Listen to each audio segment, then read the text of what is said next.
privilege for me to welcome Annabelle, who is our presenter.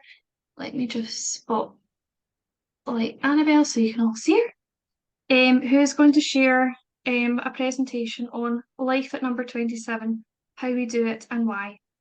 Annabelle founded Life at number 27 following her own experience of mental health challenges, trauma, and therapy. Annabelle is a qualified horticultural therapist and level 4 student psychotherapeutic counsellor. She has also earned psychology and cognitive behavioural therapy qualifications with Oxford University. Annabelle works with a humanistic and a creative approach, combining both physical activities such as gardening, art, and sensory play with conversation in her sessions. She works with a vast range of difficulties, including anxiety, self-esteem, domestic abuse, and addiction. Annabelle is also a qualified physical and mental health first aider and a member of the National Autistic Society. Annabelle herself is autistic and was late diagnosed in 2023 as an adult in her 30s. Alongside her running Life at number 27, she is also the children's author of You Can Grow Your Own Food and a monthly columnist for the Kitchen Garden magazine, public speaker and lover of growing potatoes. So Annabelle, if I can ask you to share your screen and start your presentation. Thank you. Thank you, Lorna, and hi everybody. What an introduction. I think that pretty much tells you everything about me. But no, lovely to meet you all, and I will share the presentation now.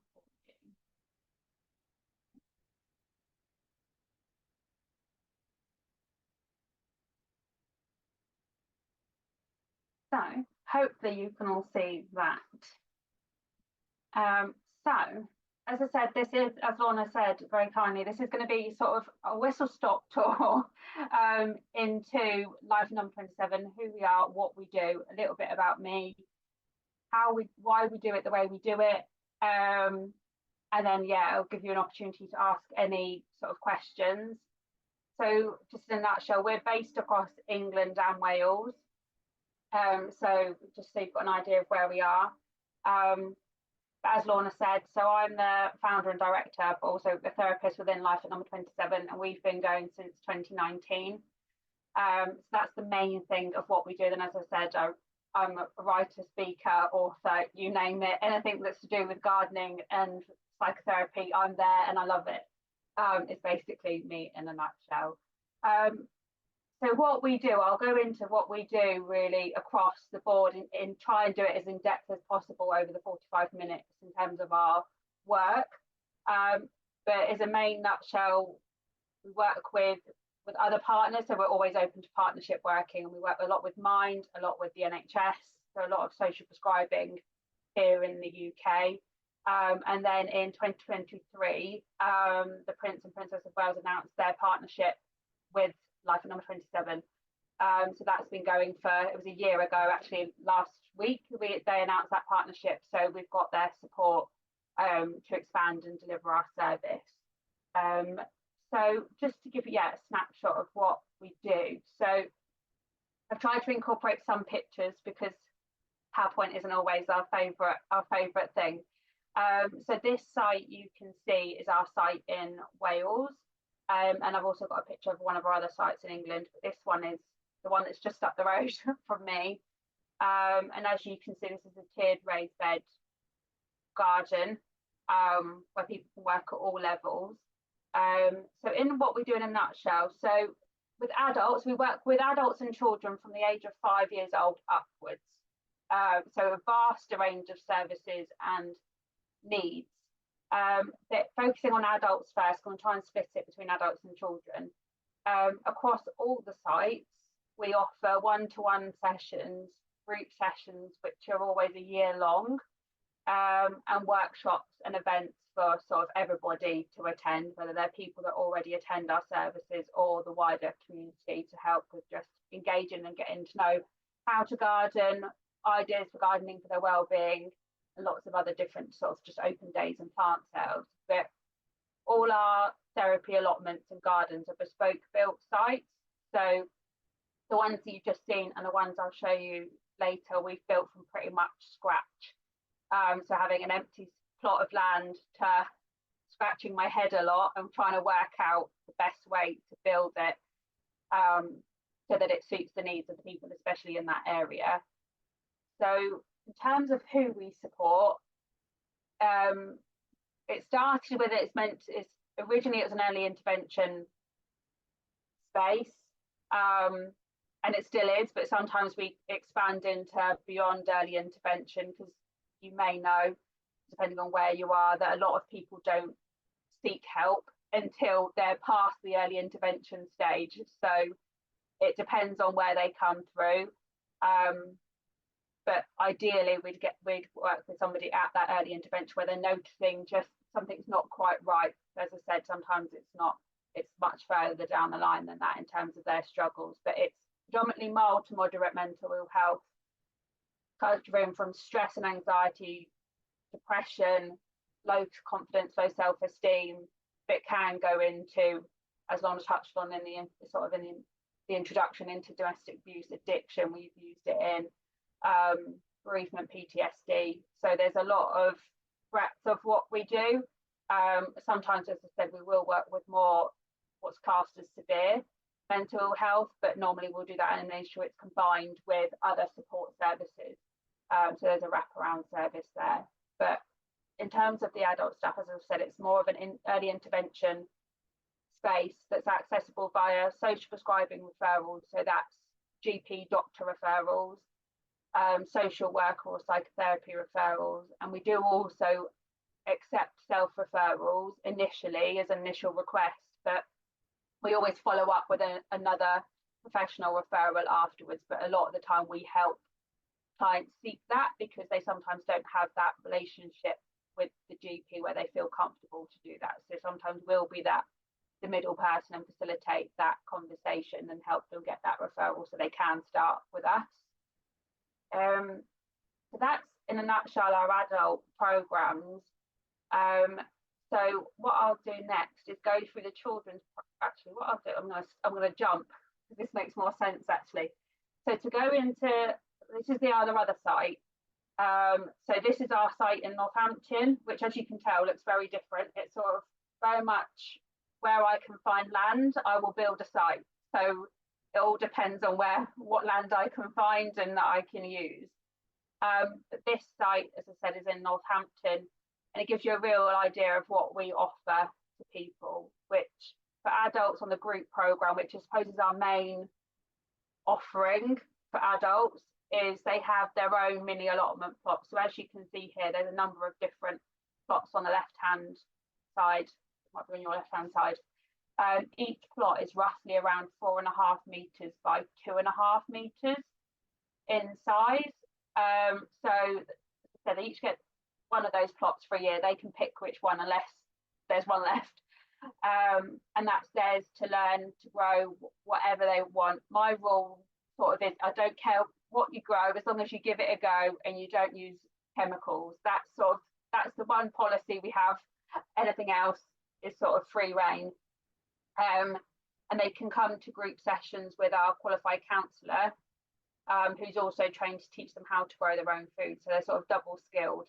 We try and aim that everyone that sort of works on sites is sort of that double skilled, where they can teach people how to grow their own food, but also can offer them that mental health support. And I'll go into why we do it like that later.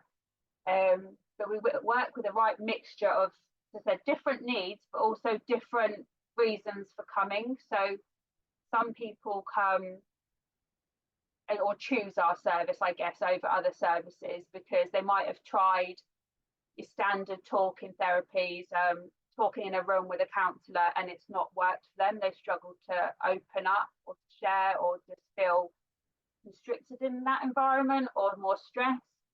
So they want to try something that's a bit more outdoors, a bit more different, where you don't have to have that eye contact, and they're just desperate to give something else a go. Other people who work with are professional gardeners, so they know all the skill compared to other people that, as I said, come in with no experience whatsoever.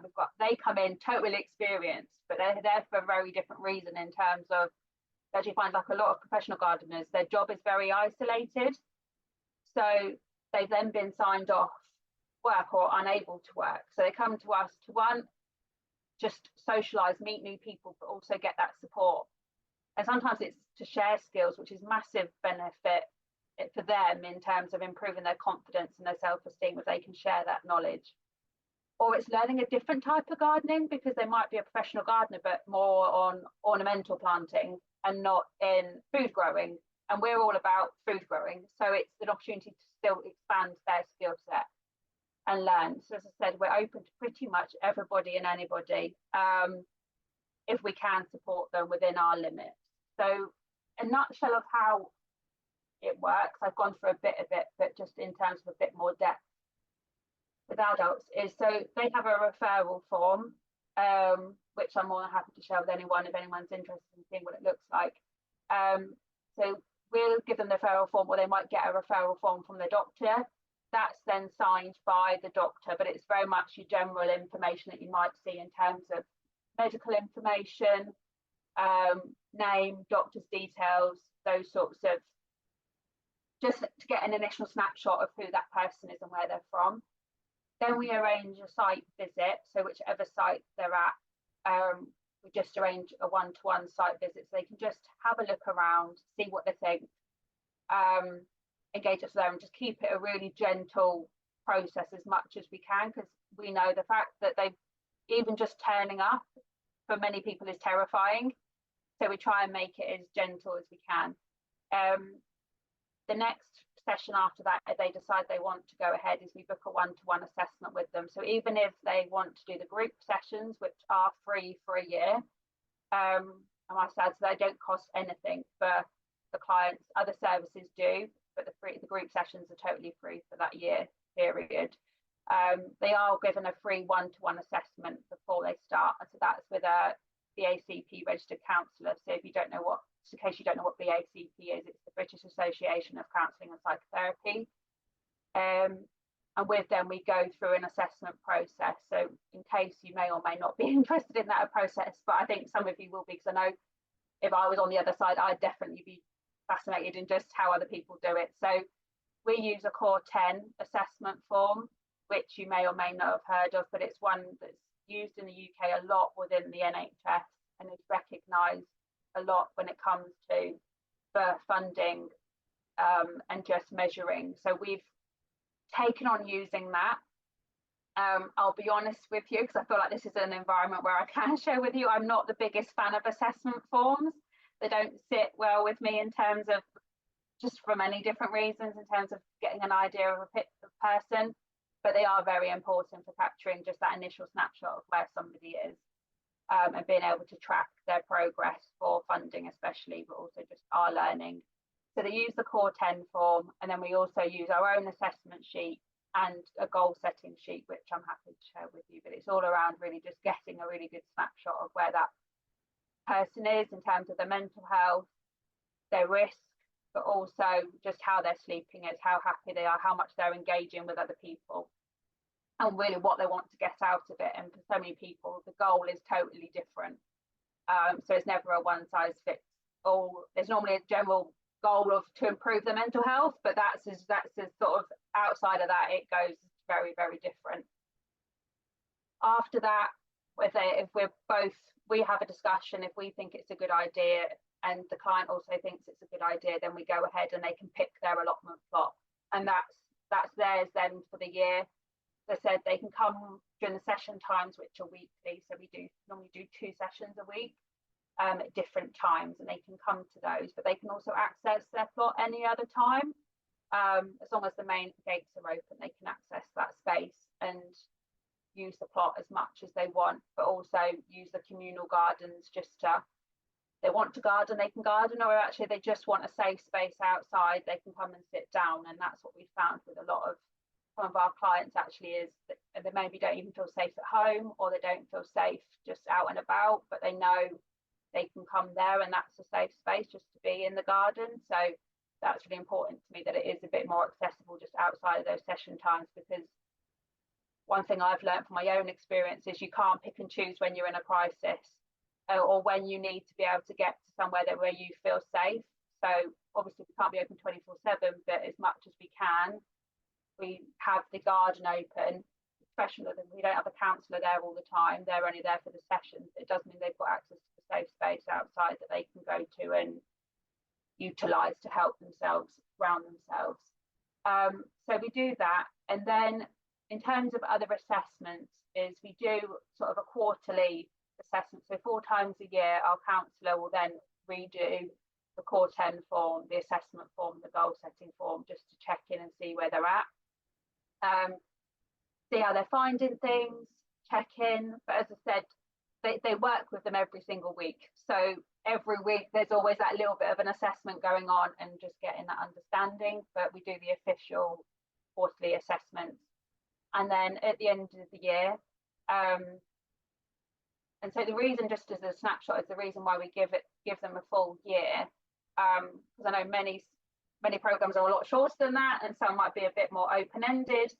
We've gone for a year because, for me and my own experiences, it's really important that everybody gets the full growing experience. And for me to be able to, in my view, the only way to do that is to do it from starting from seed, sowing a seed to harvesting it, and to be able to do that with everything, you need a full year. So that's why we offer them for a year, so they can use their plot, gain all that experience, and that's a year no matter when they start. So they could start in August and they'll get a full year. It doesn't matter. So we have that year. At the end of the year, this is where we all start scratching our heads and trying to work out what to do. If I'm totally honest, it's not a one size fits all approach, and I'm sure you can understand that. Sometimes people might leave before the year, either personal choice, or we might refer them somewhere else. What we have had, and which is, for me, is the best result, is they either leave at the end of the year or they leave pre the year, but it's because they've got their own allotment plot and they feel like they're in a much better place and feel like, actually, I can go to get an allotment on a bigger public allotment site, and I can do this now, and I feel in a better place. So that is amazing. That is like amazing for us if that is the result. But everyone is totally different. So some people have said that will be what happens, is they leave the service and actually they feel like they've achieved what they wanted to, and they're ready to either grow their own food in the garden or just take those skills and apply them to the rest of their life, or get an allotment plot. Other people we will refer on, whether that's to other services. So it could be Mind in the UK, it could be more in-depth, so mental health services, whether that's crisis hospital services or lower scale. It's just, we'll refer where we can if we need to, either early on or afterwards, or what we do is an extension. So some people have been with us for longer than a year, but if we can see it's helping and they're really benefiting from it, then we've got the space to still give them that allotment, and we haven't got a massive long waiting list, for example, then we will extend. But we do try and introduce a fee following once they've had the full year, especially because they had that first full year for free. Sometimes that's easier said than done, to introduce the fee, because as you can imagine, a lot of people that are struggling with mental health also are struggling financially. So where we can, we introduce that fee. Other times it's not always possible, but we try to. So that's, as I said, a rough hopefully it's a snapshot, but an in-depth, quick snapshot of how we work with adults. In terms of children, and please do, if you've got any questions, as Lorna said, please pop them in the chat or write them down, and then I'll cover them at the end. But I know what I'm like, if I don't write a question down, I'll forget by the time it comes to question time. So just if you're thinking of something, this is your reminder just to pop it down on a piece of paper. Moving on to our children's services. So, as I said, we do a whole mixture.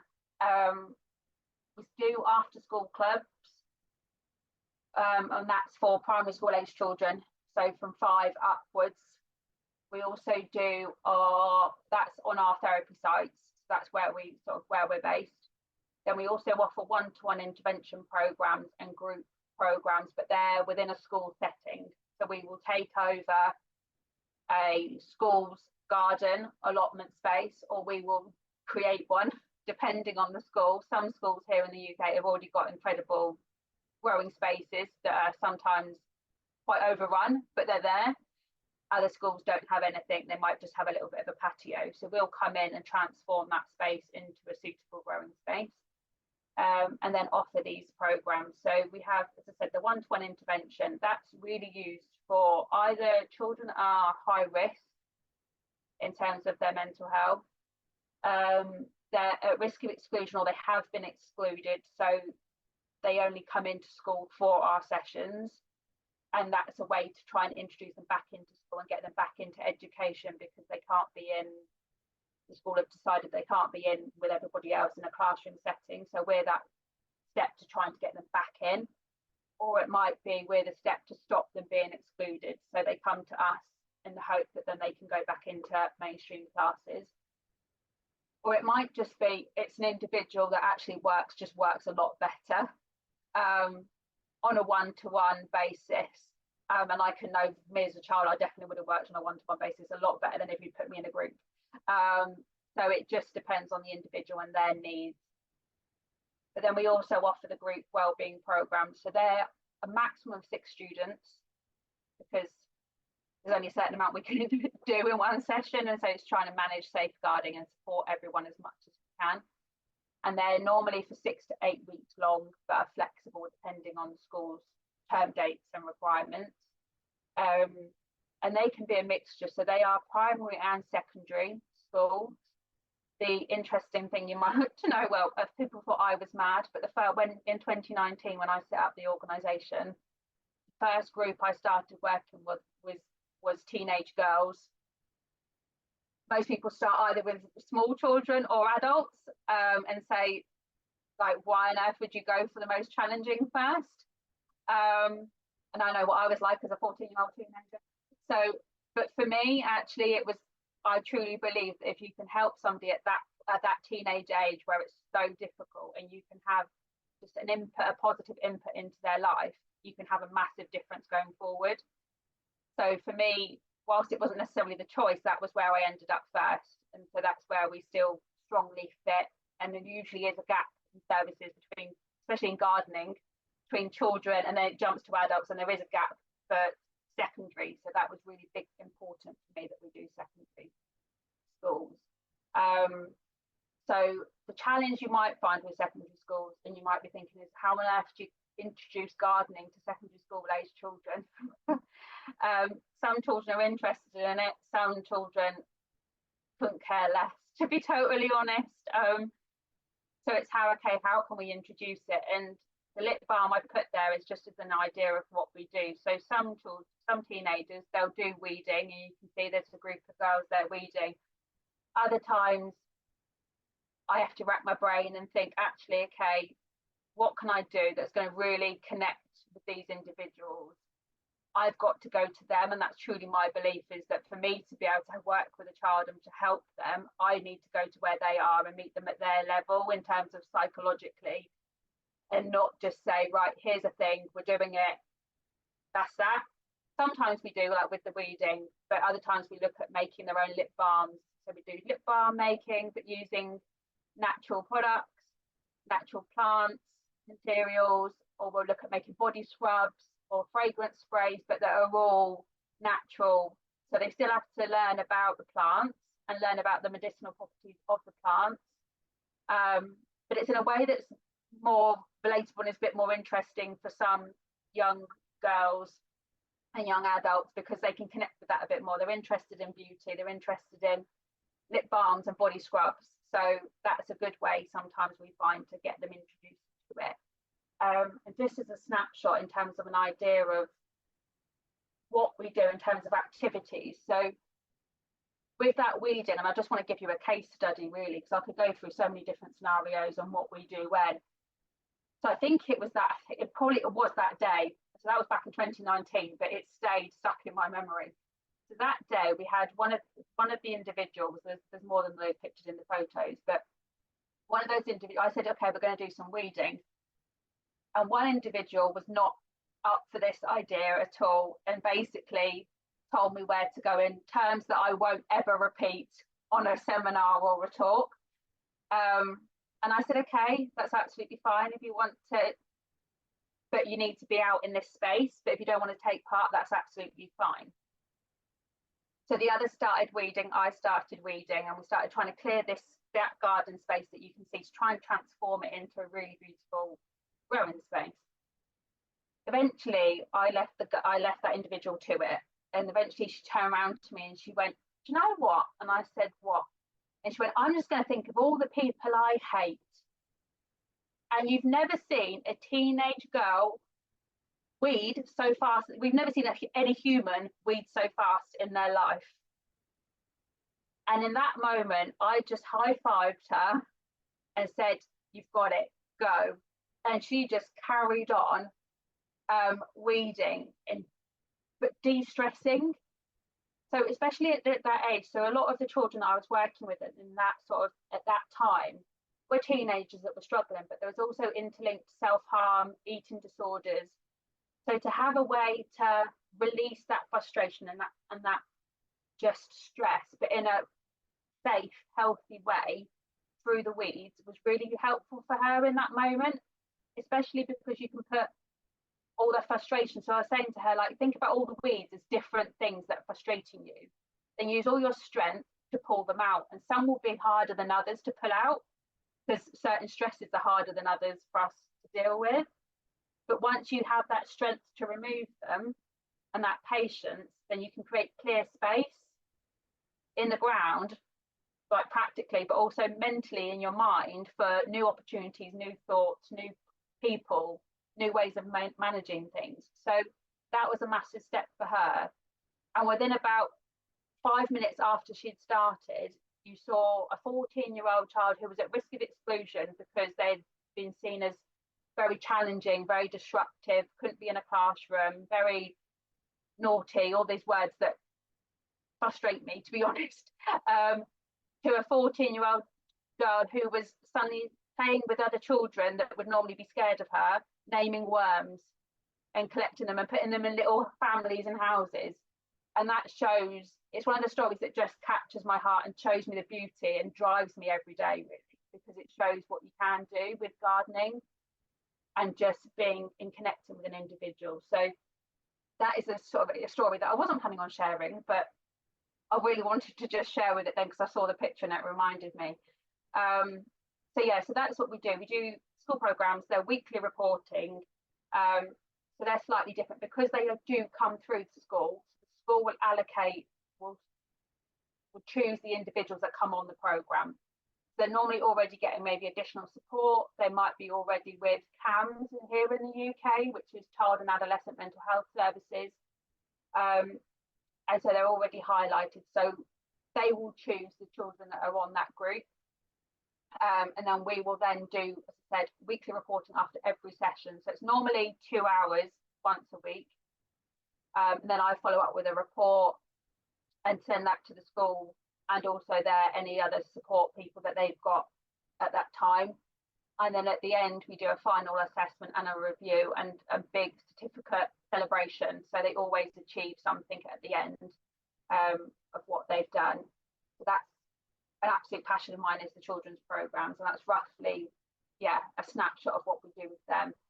And as I said, this is the toaster site. And that was some of our children at one of our after school clubs a couple of years ago. And I love that picture because it just sums it up in terms of, if they want to get muddy, they can get as muddy as they like. And that's part of what we do. So for example, actually there's a child, you can see the child behind the girl. And just as another funny story, because I think we've got time, and I think sometimes stories really help just connect with what we do and how we do it and why we do it. Some children love getting muddy. Some children hate getting muddy. My rule is I don't mind how muddy you get as muddy as you want. Parents sometimes disagree. So I am flexible in terms of, I always take into account how they're getting home, but also try and encourage them to dress appropriately for the idea that they might get covered in mud. But that's as muddy as the girl ever got, really. But the child in the back, and I wish I had a picture, but I don't because I was too busy enjoying the moment when it happened. But we had a big muddy play tray. So they'd been gardening all day and gardening in the afternoon and growing some vegetables. And then this child decided they wanted to get covered in mud. So I thought they're going to get a little bit covered in mud, but they didn't. They stood in the mud and covered themselves literally from head to toe. They were covered. And then once they'd done that, they were happy, and they were the happiest child you've ever seen. And they were running around.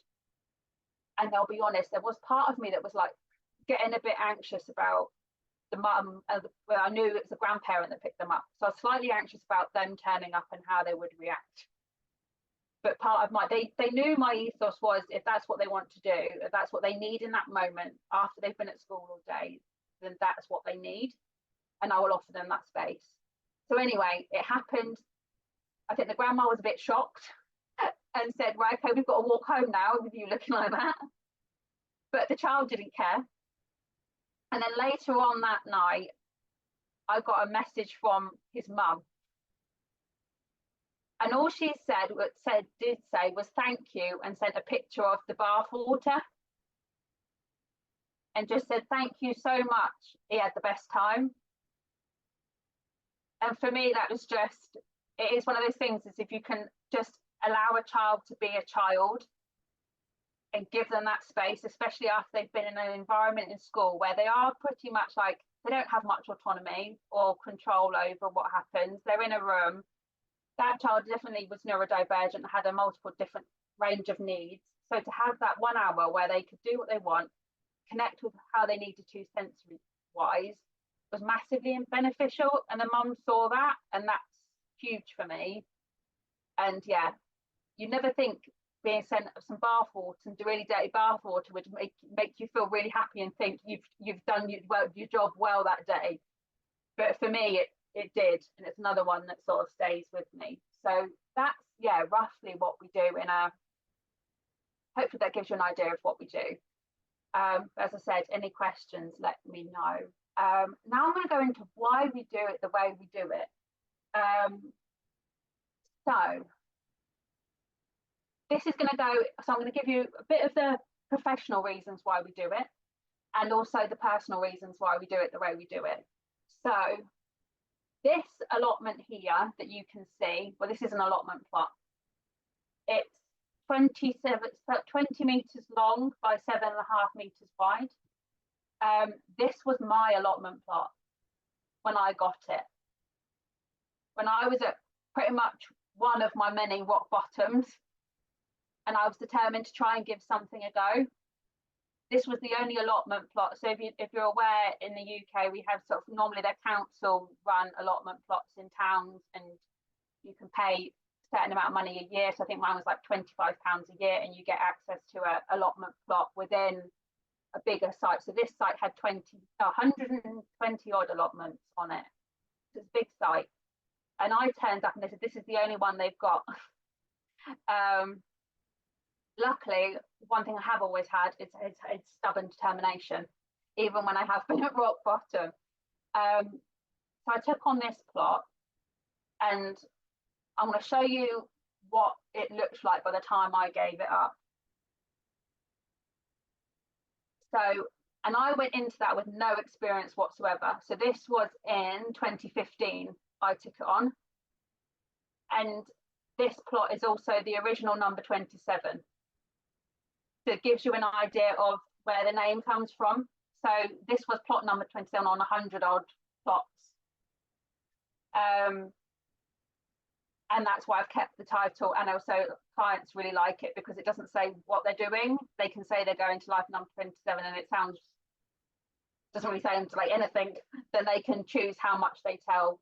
But the main reason, as I said, I set it up is because of my own experience, as also Lorna touched on in the bio. So for me to be able to transform that to that takes a lot, especially if you don't have a clue what you're doing. So I'd had no previous training, no qualifications whatsoever. But that allotment taught me so much in 3 years. That was my safe space to just be me and to escape. At that point, I was working full-time in a very different career. I was at university 1 night a week, and I was also in a very toxic domestic abuse relationship. So this plot was my one safe space, I called it. And it was a safe space that was mine. And it's a safe space where I find, and with any sort of allotments, if you transformed your plot from that original photo to this one, you can't help but be proud of yourself.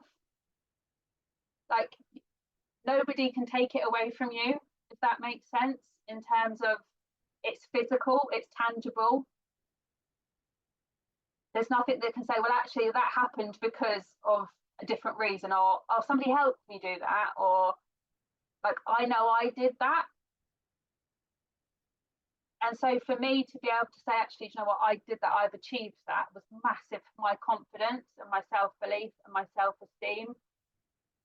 And each time I grew a seed, it taught me that, can I apply the same skills that I've learned to nurture a plant to myself? And that's where it started, I think, as I looked at it and went, for me, when you sow a seed and it turns into something, it is the most magical experience. Well, for me, it is anyway. Some people will say, well, it's science, it's nature.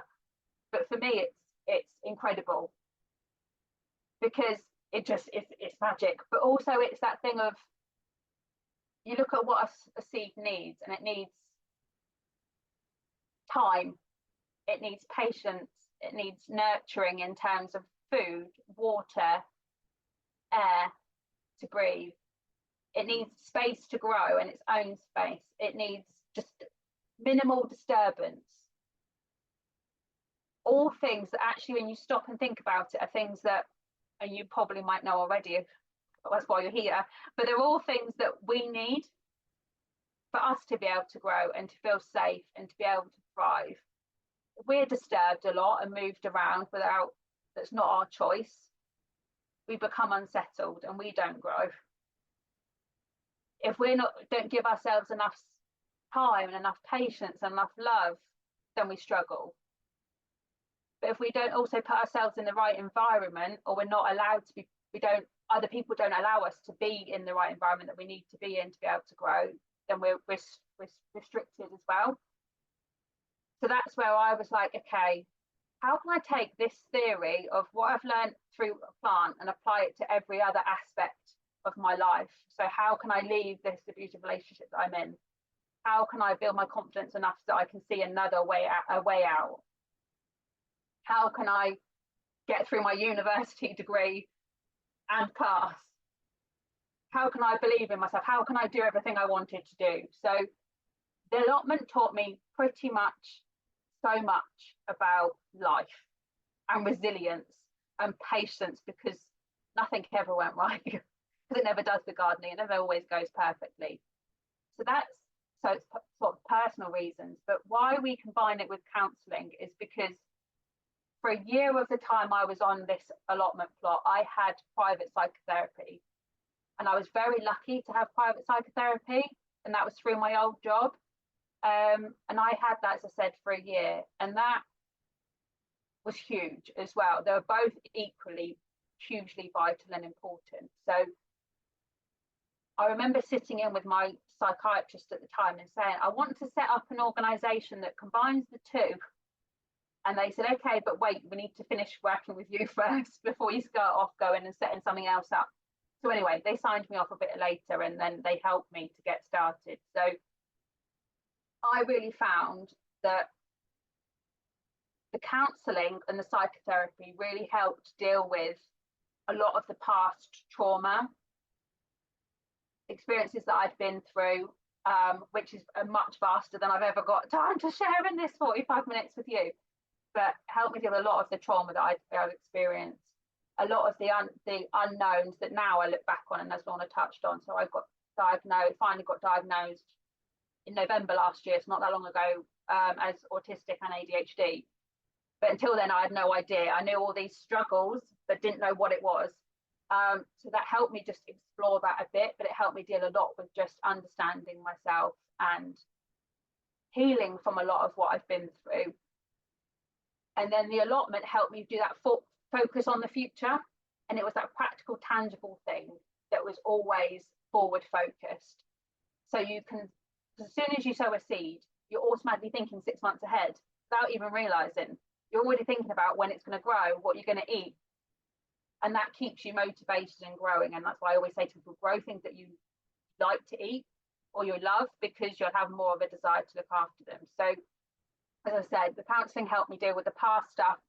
The allotment was now, or the present, and the future. So collectively, that's where I went, we need to put these two together to create a full wraparound powerhouse support service. So that's the main reasons, as I said, why I set it up the way I did, was to create a service that I could look back on from my childhood as a 5-year-old to me as a 21-year-old, to me as a 27-year-old when I got that plot. That's another reason why it's 27. And think this would have helped me. So the school programs are based on what I wish I'd had, and also what children wish they had had when I interviewed them. And the adult therapy plots are based on my experience, but putting the two together because I wanted to bring the counsellor to the allotment space. And that's why we give our individuals their own allotment space, but within a bespoke built site, not a public site. And also access to the communal space. So they have their own space where they can grow and learn all those skills without anyone taking that away from them. And it's their safe space. That, as I said, that's my nutshell. Other reasons why we do it is mainly to give that full wraparound care. Because if we just did half of it, if we gave the allotments and taught them the gardening aspect, it would still help, because it's still helping with that future focus. But my concern with that is that there's still a gap there where they're going to be going to, especially if they've got a lot of complex trauma or past trauma that's actually, or negative thoughts, it might just be anxiety, that's a lot of thought processes. They're still going to be going to the GP to go on the waiting list, which, if you know, in the UK, the mental health waiting list is years long. So they're still actually going to be still on that waiting list. So my view was, another reason is if we can combine the two, we're taking the pressure off that waiting list, but we're also reducing the stress of that person who is waiting on that waiting list. And we can help them a lot earlier and give them that support. So that was, the other main reasons is my own sort of personal experience, and also to reduce stress for that person and enable them to get as much help as quickly as possible, and to have that wraparound service, so they're not having to go between multiple different service providers and getting that support and fighting 10 different waiting lists and 10 different assessment forms, when they could just do, if we can reduce that for anybody that's struggling, I think it's really important that we do if we can. So that is sort of why we do it in a nutshell, and I think I'm pretty much there. So I think I'm about on time, and I've managed to get a few stories in there. So, as I said, it is a really high level whistle stop tour. I will stop sharing. You get the gist. I'm really thankful that you're here, and come back to me, and just, I will pass it back to the team who are asking questions. I'm passing it back to Lorna and to Joan to open up the questions. But thank you so much, and if you've got any questions, as I said, on anything, go for it, and if I can answer it, then I will, and if I can't, then I'll tell you if I can't, or I'll scratch my head, or if you think of anything later down the line, please do get in touch, and I'll try and share as much as I possibly can. But hopefully it gives you an idea of how we do it and why we do it, and passion behind it anyway. But I'll hand over, and thank you for listening. Thanks very much, Annabelle. That was fantastic. I could see lots of questions coming out of the chat, so I'm just going to hand straight over to Joan so that she can voice them to you. Thanks. Great. Yeah, lots of great questions here for you, Annabelle.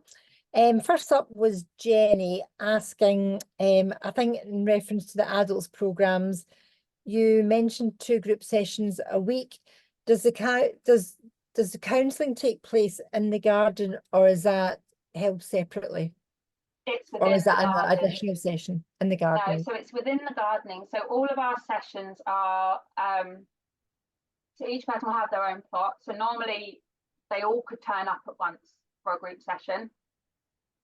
What our counsellor then will do is, because then she's split across everybody. If there's people that are, sometimes you might have somebody and actually they're in a good place that week and they just want to be there, and that's fine. Other people might be in a much more trickier, difficult spot that week. But what she'll do is she'll make sure she goes around everybody, and I do the same here and all our sites, is check in and just see where people are at and try and split that time across everybody as much as possible. So they might have smaller sessions, or she'll take into account what they want.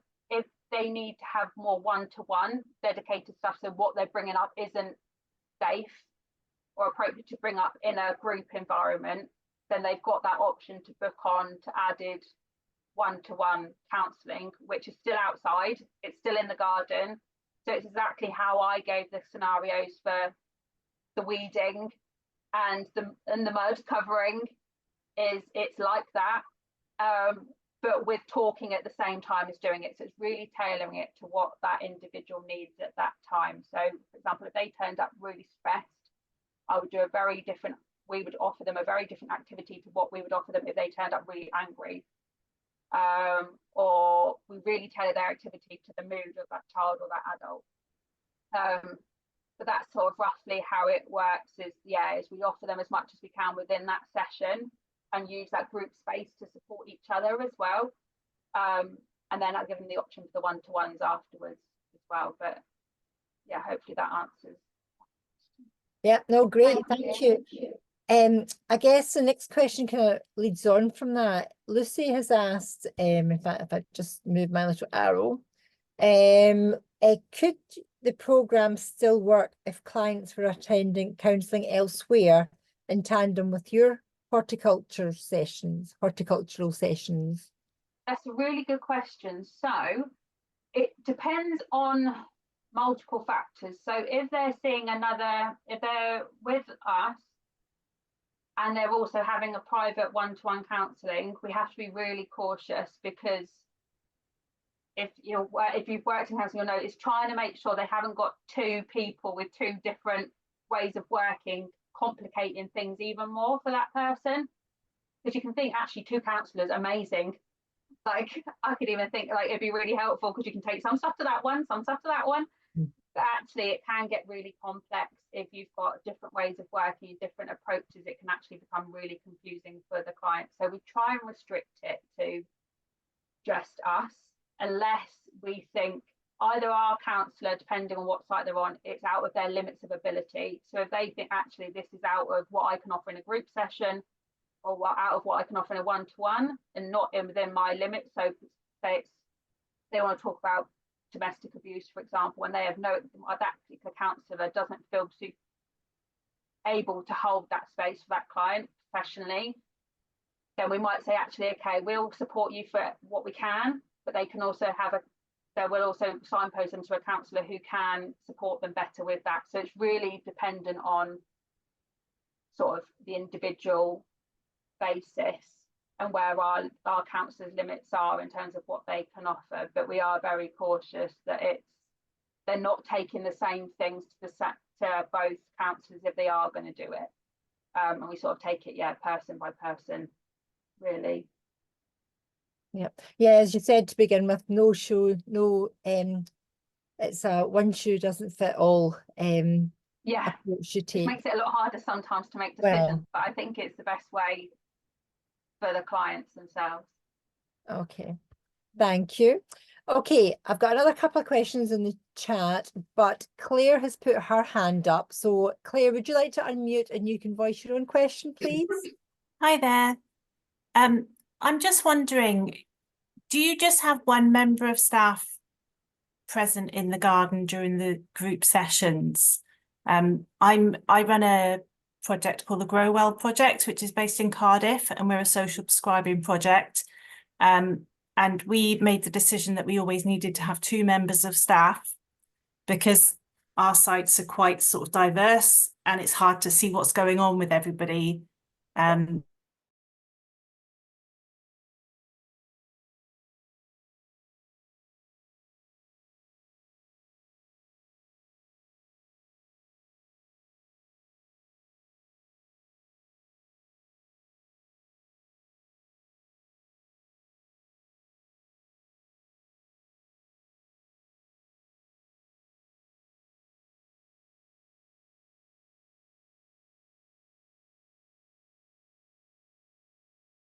Go through safeguarding training. They have to do level 1 safeguarding training. They have to do a basic an enhanced DBS check. All our staff go through the full top highest level of the DBS check. They'll go through all the different training that we can offer them, mental health first aid level 1 training. So they're not equipped to offer counselling, but there's enough ability that they can maintain general conversation with other people. If we needed to go to what, like we have done in the past, go to a full wildcard safeguarding crisis for one individual, then we can do that.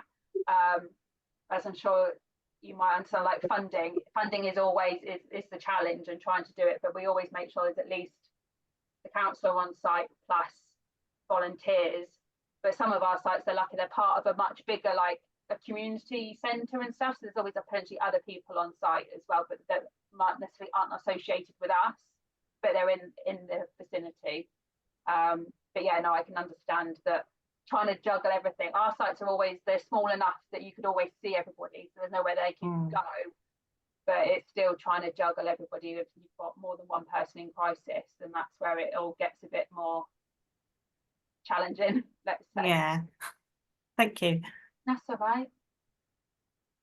Annabelle, thank you. Carrying on from your site comments there, Jo has a question around your sites. You mentioned in the start of your presentation that you developed the site to suit the needs of the people that you're hoping to support in that area, but how did you get access to the sites, and who owned the ground? Do you lease the ground? How difficult a process was it? And I guess I want to know, how many sites do you have? And as you develop each site, are you always learning and tweaking from what you've, I don't mean mistakes you've made, but are you always sort of like fine tuning your delivery opportunity? Oh, that's a big question. So I'll try and sort of bring it together, but always learning. And as you say, there's always tweaks you can make. And as you said, they're not necessarily mistakes, but there's things that you go, actually, we could do that better. If we change that, that'll work better.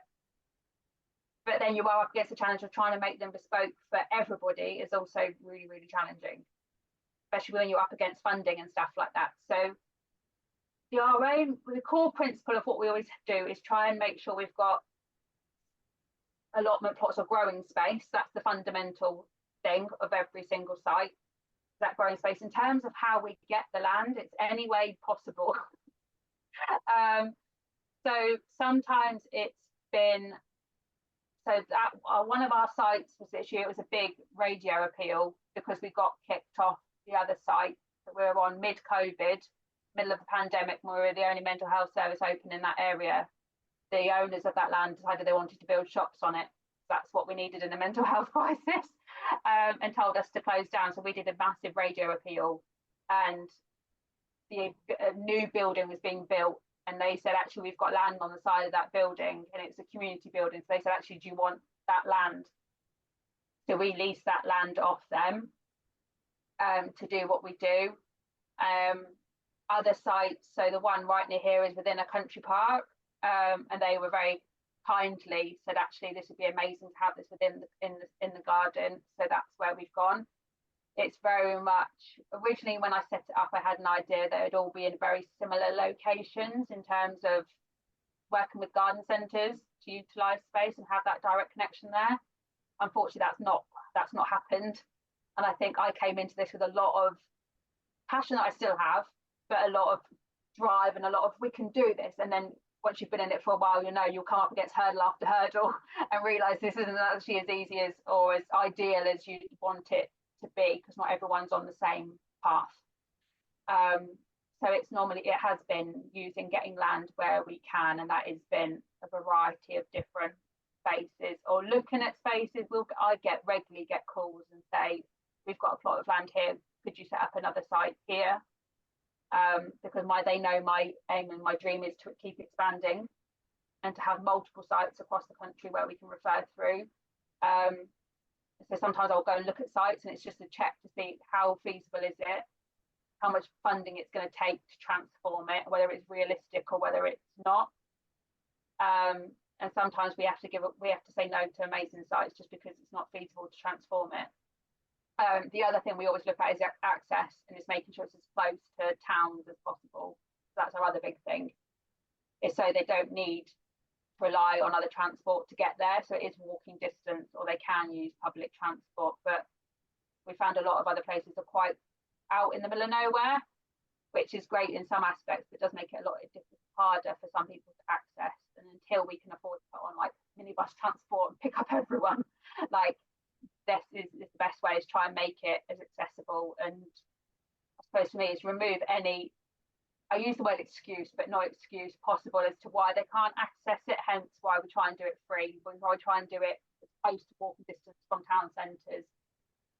We give them all the tools they need, all the seeds, everything, to try and reduce the restriction that might stop them from coming. So hopefully that gives you just an idea. But the land spaces are all totally different areas, but majority are either gifted to us on a lease or a lease to us for a fee, and are designed for that area. But as long as they've all got a growing space, some have more raised areas than others, depending on that, and that very much comes down to budget, to be totally honest with you. Is more the more growing space. If we could have more raised bed spaces in some places, we would, but it comes down to the funding to put those in. But all of our sites have got wheelchair accessible pathways, some better than others, I'll be totally honest. Some are sort of solid and some are more wood chip, but we always make them wide enough so they are wheelchair accessible for the main areas at least anyway. So hopefully that gives you a rough idea of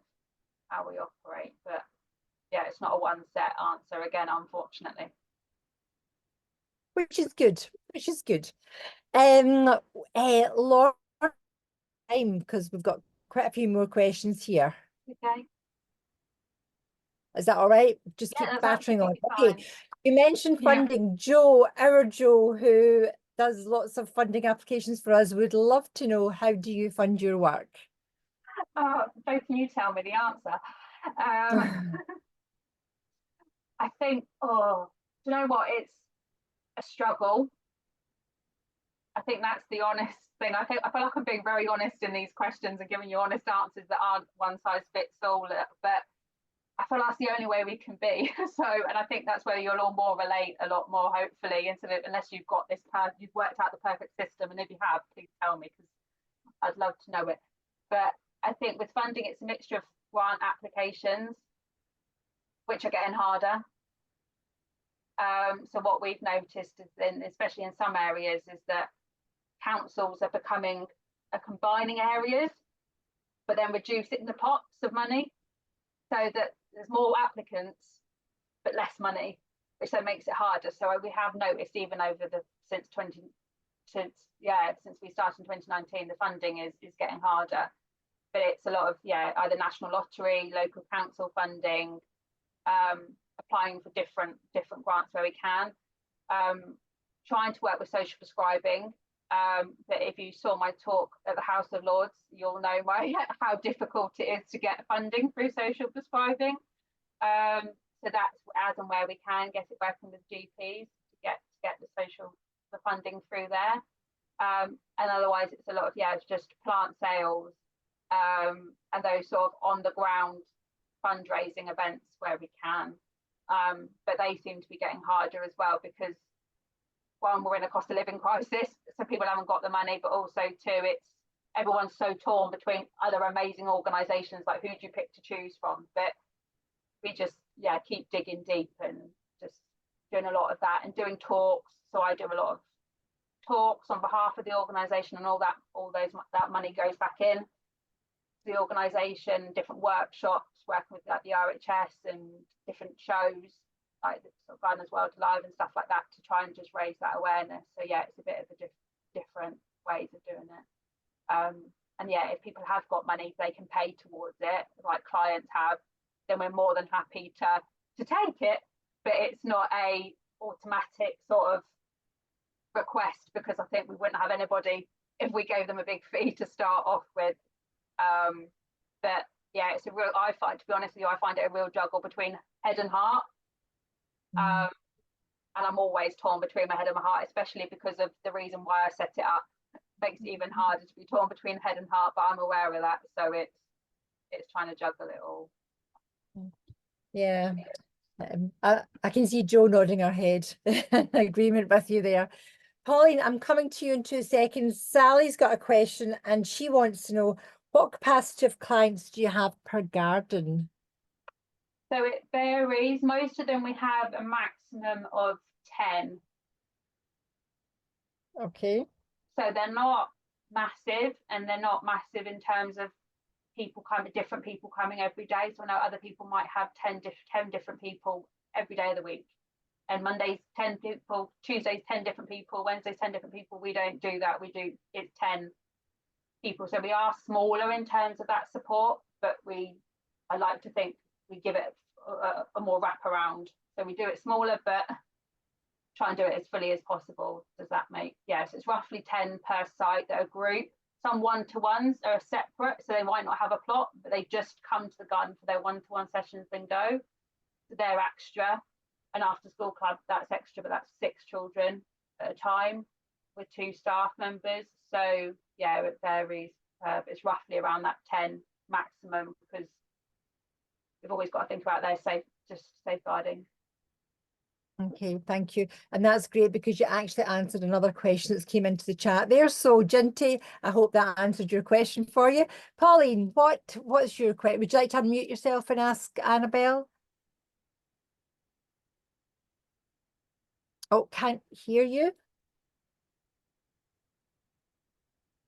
Can you hear me? Yes. Yes. All right. Thank you. I'm a primary school teacher, and my passion is to work with those children that are really struggling in class. And my aim is to leave teaching soon to start working with children that are school refusers. And I just wondered, when you're working in the school, do you provide all your resources? Does the school provide resources? Yeah, how do you get your funding from schools? Is it through referrals through? I've got so many questions. Sorry. Yeah. Is it referrals from CAMS to you, or do you approach CAMS and let them know you exist? Because I'm finding I can't, well, I'm researching this subject, but working within schools, you're the only person I've come across that works in a school with children, so primary school children. Lovely to meet you firstly, and massive hats off for you for being a primary school teacher. My sister's a primary school teacher, and hats off, massive just praise for being a primary school teacher. Thank you. I think in terms of, so many different questions, if I don't answer them, feel free to message me. Just find me somewhere and message me if I don't answer stuff. At any time afterwards, message me. Oh, brilliant. I think getting into school is hard, getting into schools. So what I found in England, it was easier. It is easier. In Wales so far, so we've been here just over a year, there's no money. Schools don't have the funding. So we would have to go with a funding grant that we've won and take it to the school and offer that program to them. Whereas so far, that's what we've experienced. Whereas in England, it's a lot of, so you might have heard of pupil premium and pupil passport. So, so sometimes it's using that funding. So what they might do is, so as you may know, some individuals might have a pot of funding that's allocated to that child through CAMS or social services to help them with their mental health, or to help them gain extra support or services. So what the school will do sometimes is use that funding to either pay for one-to-one, and pay for us to come in and deliver one-to-one, or what they'll do is actually use that funding that's for that one child, but to pay for 6 children to go through that program. Does that make sense? So sometimes it's done, that's how we've done it in England, is by using what funds the school fund it. They choose the children, and then we come in and deliver it.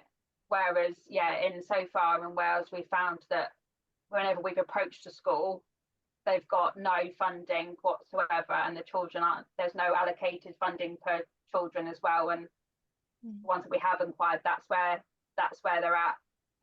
So it's a bit of a different challenge, but that's where we are at in England. I think of making sure I try and cover different questions, but it's trying to, then in terms of materials, that was another thing, resources. So we provide everything pretty much. They give us the space, which is sometimes great, sometimes it's a little bit of patio, and then we bring in everything. So I sometimes will transport between different schools, so they don't stay on site. Planters will, so containers, raised beds, those sorts of things will, but tools wise, they don't stay on site. I bring them, they're for that session, they then come with me to another session, they come with me to another one, and so it's that way. So in terms of just hand trowels, hand forks, those sorts of things, the compost, we do. Some schools, it varies, as again, I feel like I'm just giving wishy-washy answers, but it's every school is different. So some schools will have a really passionate and have the money put into compost and wanting to create an amazing garden. Others are like, can you use that space over there and do something with it? And so that's okay. We'll dig up what we can and we'll put in some planters where we can. And I try and work with a lot of brands to help use, like, to gain materials. So if I can't fundraise for them, then I'll try and work with brands to get containers and stuff on a lower cost, so we can do that. But I provide everything. Whether that's right or wrong, I don't know, but that's what I've always done. It's trying to remove, as I said, it comes down to trying to remove those obstacles as much as possible. But if I haven't answered any, I'm just aware there's other questions, but if I haven't answered any, please do get in touch and email me, or come via the website or social media and get in touch, and I'm more than happy to answer anything else that I can. That's brilliant, thank you. Thanks, Annabelle. Lorna, this is the last question. Okay, only it's a biggie. You mentioned your GP referrals and social prescribing, Annabelle. So there's a few questions about how you went about that. And Fiona, you've actually asked a question. Do you want to unmute yourself, Fiona? You can actually ask your question to Annabelle, and that might sort of sum up the social prescribing element of. Now I feel like this is going to be a big question. Drum roll, someone. It's not really. You can answer this one easily. It's just to ask if the referral agents, the people who send you people to work with, do they appreciate the outcomes that you record? You do quite a lot of good assessment. Do you get any sense that when you send back the results, or the results somehow get submitted to them and they get to know about them, do they appreciate those? And do they, when they refer, we're hearing about this from other services, that they put limits on the sessions? Of course, there's a budget involved, but they say, right, this person can have 10 sessions with you. Well, you wouldn't do that in counselling because it would be unethical, right, to say how many sessions a person might need. But garden projects have to work within the reality of funding. So, just a question about outcomes and appreciation, or how much they understand of it, and then if they put any limits on. Now that is an amazing question, and a big question, but an amazing question. I feel like I'm going to come back in with another wishy-washy answer. Each GP is different. Each practice is different. Some practices, you find one GP within that practice and they are straight with you. They get it. They want to do everything possible to refer people in. They're straight there and they're massively interested. And you don't even have to do a massive pitch to them. They're like, yes, we've got people, give me a form and I'll send them. And that's the dream scenario. And they're not, sometimes I'll go, this is their assessment form. They're like, yeah, okay, we know it's going to be great, just do it. Others are like going up a treadmill backwards. That's like, it's really hard because they're so busy. One, they're so time restricted that they're stuck on 10 minutes. What can we do? So to go through all the different services that are available is really difficult. But then for me to be able to then get in between everyone that actually needs an appointment, to be able to have that conversation and be able to explain it all, is really difficult. So it's sometimes it's easier than others to have those conversations. I think what I found in terms of a lot of connecting with the medical model is they like the stats, they like the numbers, and I don't like them. I do them because it helps. But for example, like those two stories I said of that, like that one, the one boy who covered himself in mud, the child who did the weeding experience that I shared with you, like those scenarios and other ones, like you can't measure in a number. And so for me, like one person might smile for the first time, and I've had that, or I've had one individual in a group of 6, a child that was told to me they'd never speak to anybody. They don't speak to any of the teachers, they don't speak to any of the pupils, that they've never spoken.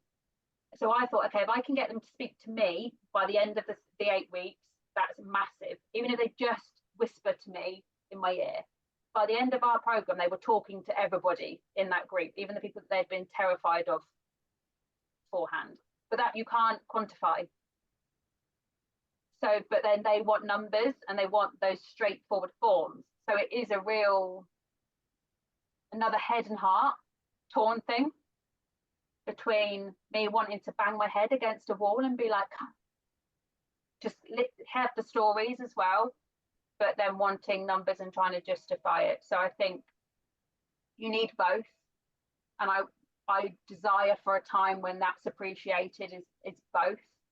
I think some funding applications are coming better towards that. They're more open to hearing more stories and more experiences than just those forms. But yeah, it's a struggle. So I'm with the others that are finding it a struggle in terms of just trying to get GPs and social prescribers and any sort of one that's used to that medical model on board. But it's finding, I think my biggest tip is find the ones that are interested and utilize them as much as possible, and just gain as much resource and information out of them as possible as to how, okay, can you give me advice on the other people because they know them better, and go, okay, can you help me just get into that, speak to that GP, what's the best way to work with them? And normally they'll be like, okay, well, they're a numbers type of person, so you've got to go in numbers, otherwise they're not going to or they're a story type person, so go in story focus. So it's trying to, I suppose, go in with how you treat a client in terms of that real client led. But that is exhausting when you're client led a lot of the time. But I think it's a struggle. Annabelle, thank you. At 8:15, I think I really should stop taking questions, but I think we could talk to you for another hour quite easily. So thank you very, very much for your time and your honesty.